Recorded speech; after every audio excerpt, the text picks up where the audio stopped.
आज हम बनाएंगे सर्दियों की एक बेहद ख़ास सौगात इम्यूनिटी बूस्ट पंजीरी, जो कि बहुत हेल्दी है और हमारी हेल्थ के लिए बहुत ही बेनिफिशियल है हर तरीके से। इसमें मैंने 3 दालों का इस्तेमाल किया है।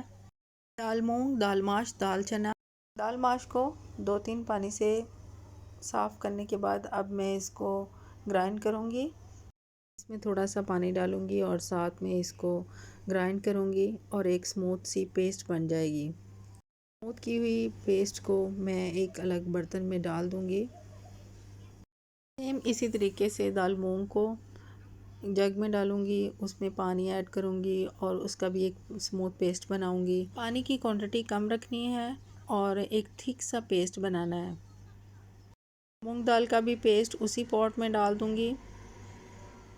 अब दाल चने को भी सेम ऐसे ही इसी तरीके से मैं ग्राइंड करूँगी और उसके बाद इसका पेस्ट जो है वो उसी बर्तन में डाल दूँगी। इस रेमेडी को बनाने के लिए टाइम तो काफ़ी ज़्यादा लगता है, बट ये बहुत ही मज़ेदार रेसिपी बनती है। इस रेमेडी को बनाने के लिए टाइम तो बहुत दरकार होता है, बट ये बेहद लजीज और हेल्दी है। दालों के मिक्सर को बहुत अच्छे से मिक्स करूँगी। 2 मिनट तक इसको अच्छे से मैं मैश करूँगी ताकि इसकी स्मूथ सी एक लह बन जाए।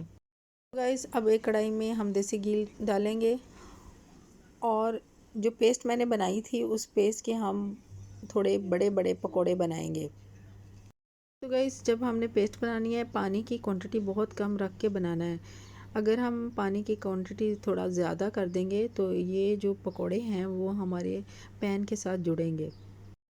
अब हम इसे मीडियम हाई फ्लेम पे फ्राई करेंगे। को 2 से 3 मिनट तक फ्राई करना है। ये क्रिस्पी फॉर्म में आ जाए तो इसको निकाल लेना है, ज़्यादा डार्क ब्राउन नहीं करना। इसी तरह सारे पकोड़े निकाल के एक बर्तन में डालते जाना है। कुछ लोग इन दालों को ग्राइंड करके पाउडर फॉर्म में बना के उनको फ्राई करके फिर इस्तेमाल करते हैं, बट यकीन कीजिएगा इस तरह रात को भिगो के सुबह उसका पेस्ट बनाना और उसके बाद उसके पकोड़े बना के इस फॉर्म में अगर आप कभी बनाएं तो आपको इसका टेस्ट अलग और डिफरेंट नज़र आएगा और बहुत ही जायकेदार होगा।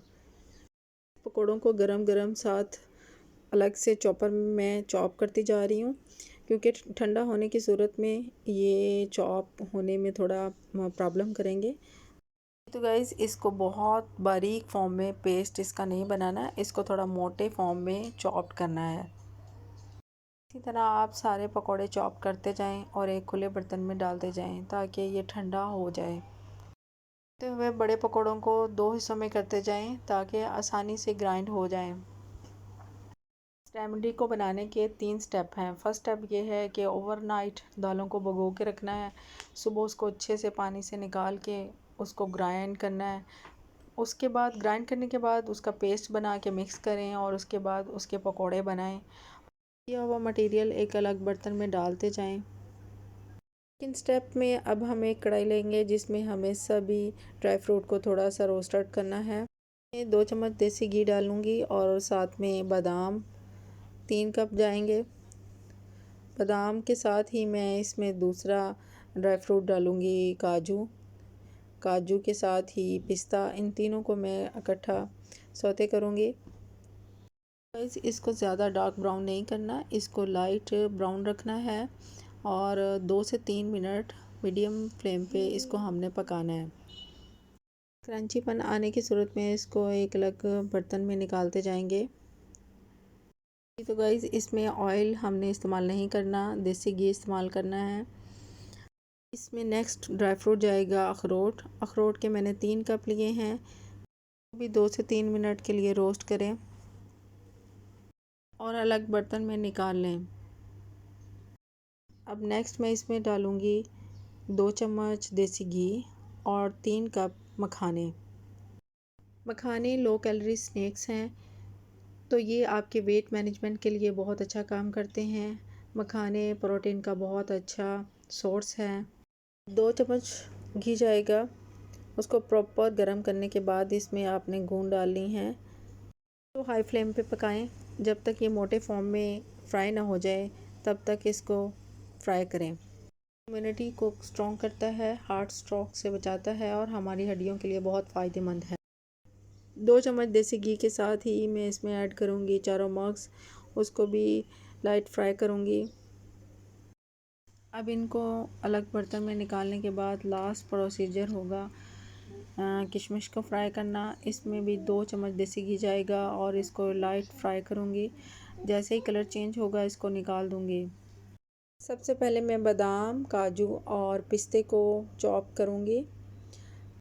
इसको पाउडर फॉर्म में नहीं ग्राइंड करना, इसको चॉप करना है, थोड़ा मोटा रखना है।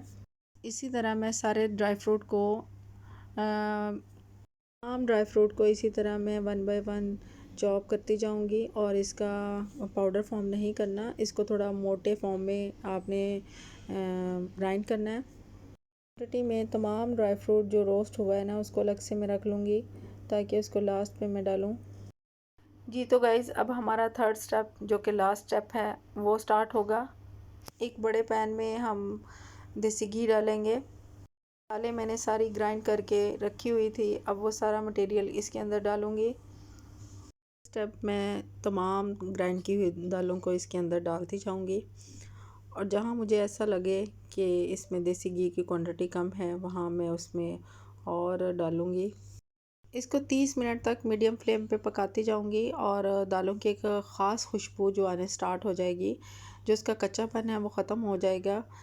पकौड़े बनाने से भी जो इसके अंदर कच्चापन था वो ख़त्म हो गया था। अब जो थोड़ा बहुत रह गया था वो उसको मैंने ऐसे देसी घी में भून लिया है अच्छे से।